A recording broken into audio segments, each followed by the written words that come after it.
됐어. 안녕하세요. 오늘은 우리 생활풍수 3탄 세 번째 시간을 여러분들을 맞이하겠습니다. 요사이 힘들죠. 코로나 때문에 모든 것이 시대의 조류에 따라서 힘들지만 전부 용기를 가지시고 언젠가는 좋은 날이 있을 것입니다. 그래서 오늘은 아무 풍수 전문적인 것보다도 우리 실생활에 필요한 이야기를 여러분들한테 할까 합니다. 지난번에는 우리가 이제 현관 그리고 거실 욕실 이런 거 이제 쭉 생활에 한데 사실은 우리가 이제 지난번에 우리 풍수 중에도 우리가 이제 제일 중요한 침실에 대해서는 시간상 우리가 다 얘기를 하지 못했습니다. 그래서 오늘은 침실에 대해서 우리 여러분들한테 참고적으로 말씀드릴까 합니다. 근데 이 본 말씀을 드리기 전에 이 쉬운 풍수를 제가 오늘 우리 이제 강의를 듣는 분들한테 말씀드리거든요. 요사이 이제 본론으로 들어가기 전에 요사이 우리가 몇 년 전부터 집안에 개나 고양이를 사람들이 상당히 많이 키우고 있습니다. 이 키우는데도 사실 조금 우리가 주의해야 할 점이 있어요. 중국이나 독일에서 전하는 야사에 보면은 이 모세 견랑술이라는 뜻이 있습니다. 개는 짖을 때 왕왕왕왕 짖잖아요. 그래서 우리 중국에서는 왕왕이라 그러고 우리는 멍멍이라 그러죠. 나라마다 조금씩 표현하는 방법이 다른데 왕왕하는 것은 왕이란 말입니다. 그래서 가문을 왕성하게 한다는 뜻입니다. 그리고 가문을 부유하게 한다는 뜻이고, 고양이는 어떠냐, 울음소리가 야옹야옹 항시 악을 품고 있어요. 그래서 이 고양이란 것은 아무리 잘해도 10번 잘해도 주인이 한번 좋아하면 그만 앙색을 하고 다 들죠. 그래서 이 고양이는 사실 집안에서 키우면 안 좋습니다. 그리고 고양이는 이 가난을 상징해요.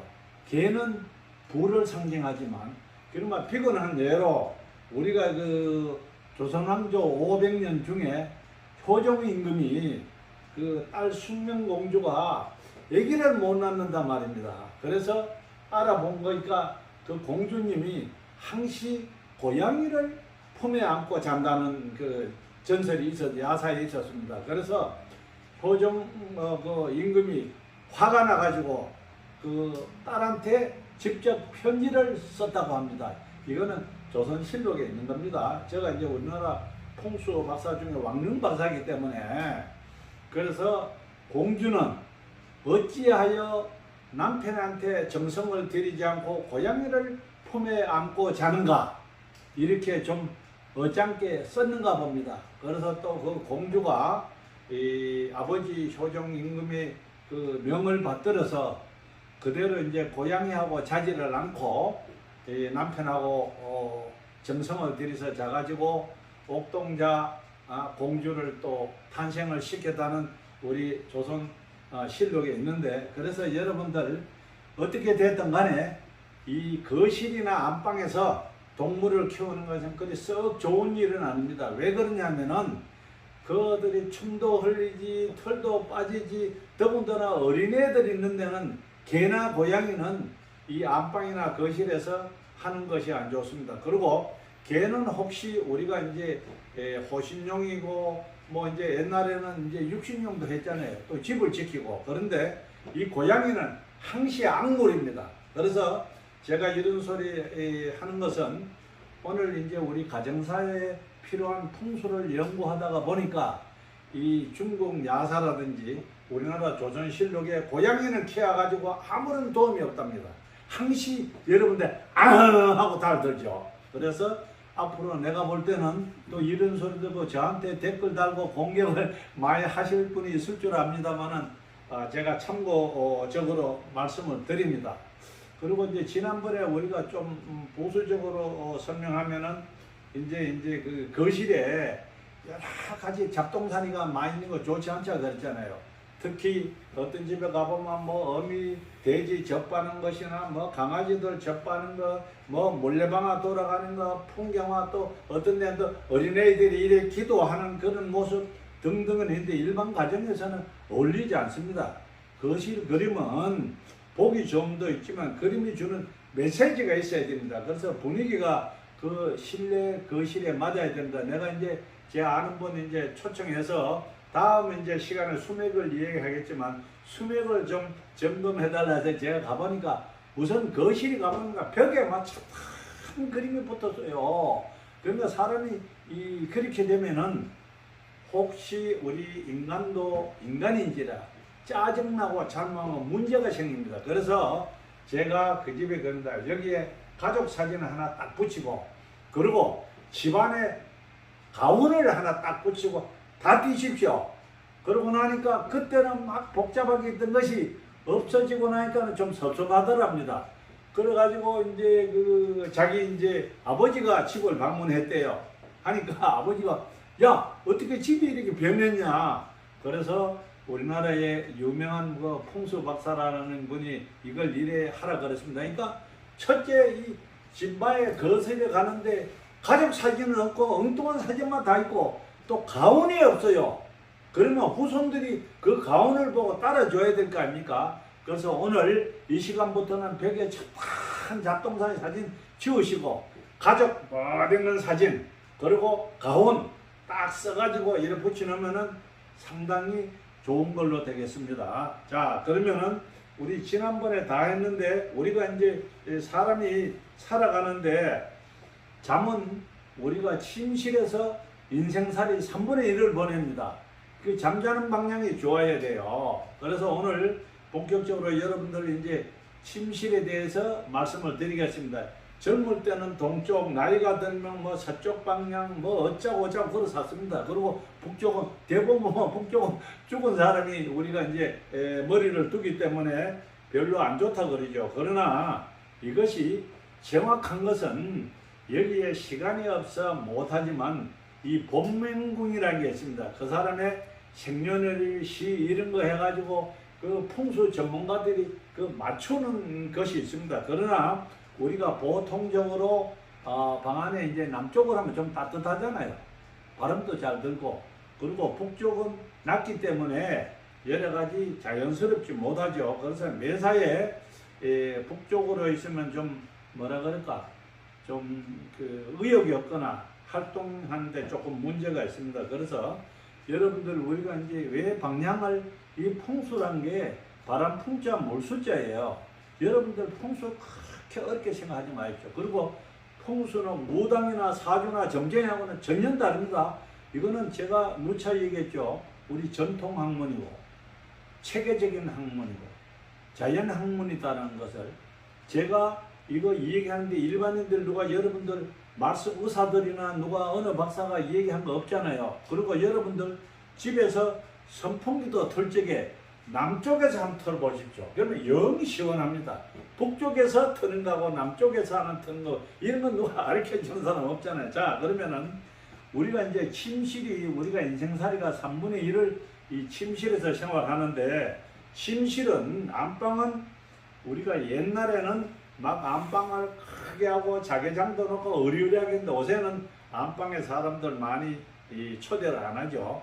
거실에서 하고 그리고 식탁에서 하죠. 그러나 그 집의 어른이 제일 주무시는 곳이라. 그래서 가정의 흥망성쇠를 좌우하기 때문에 이 방향을 잘 해야 가정의 운도 오고 모든 것이 좋습니다. 그래서 구체적인 거는 언젠가 우리가 지난 시간도 얘기했지만 이 코로나가 가고 나면은 우리 방송 들으신 분들 제가 이제 전부 받아가 여러분들을 초대해서 큰 강당에서 우리 총장님과 같이 모시고 강의를 하겠습니다.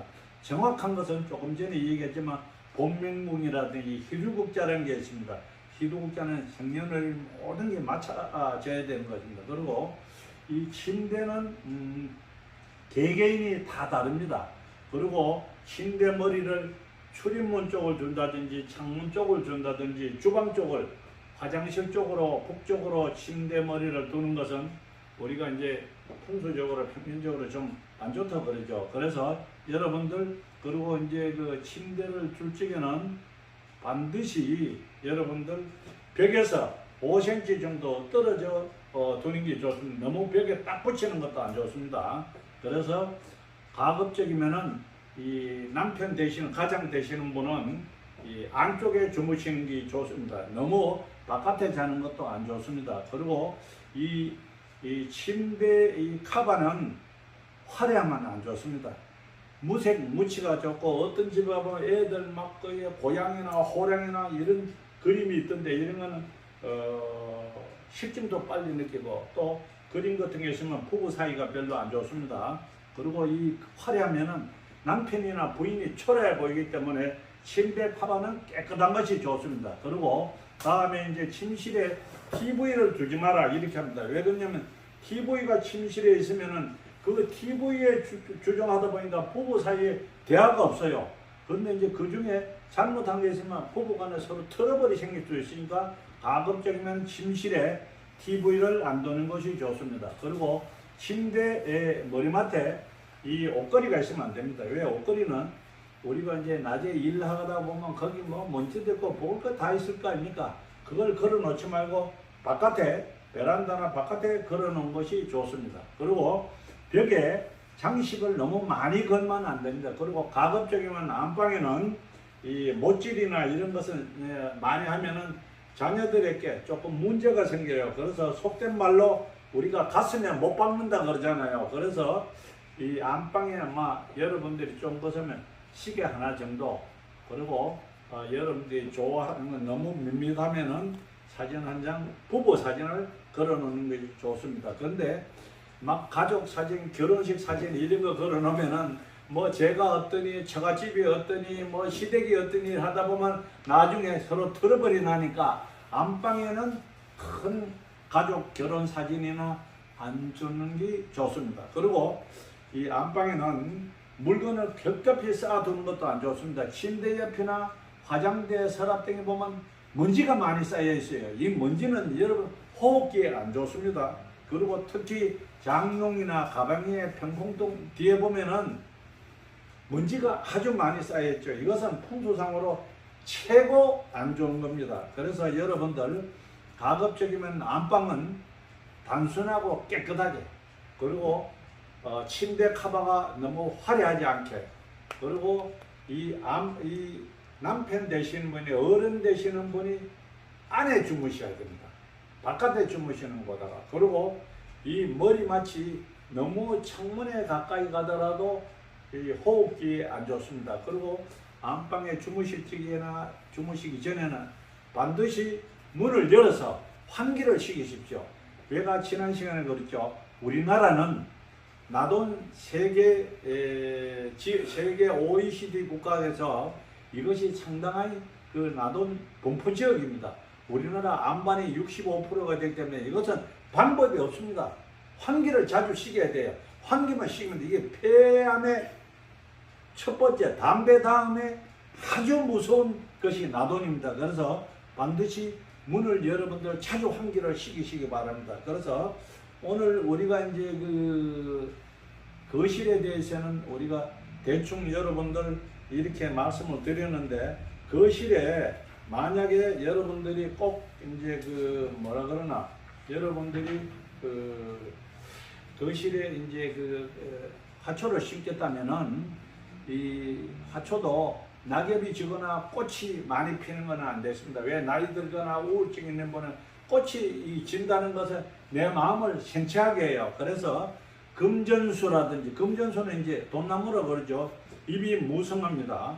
그리고 이 아프리카 산이라 겨울에만 조심하면 돼요. 그리고 대박나무는 잎이 이제 엽전같이 달렸습니다. 그래서 대박나무, 염자 화초, 일본 사람들이 이게 돈나무라 그럽니다. 그리고 해몽목, 그리고 그 다음은 고무나무나 가늠죽이 좋습니다. 그래서 여러분들, 그리고 이제 만약에 거실에 벌레나 모기가 자주 온다면은 여러분들 그 제라늄이나 그리고 고문초 이런 거를 실으면은 여러분들 모기가 없어집니다. 이상으로 대충 이 정도 하겠습니다.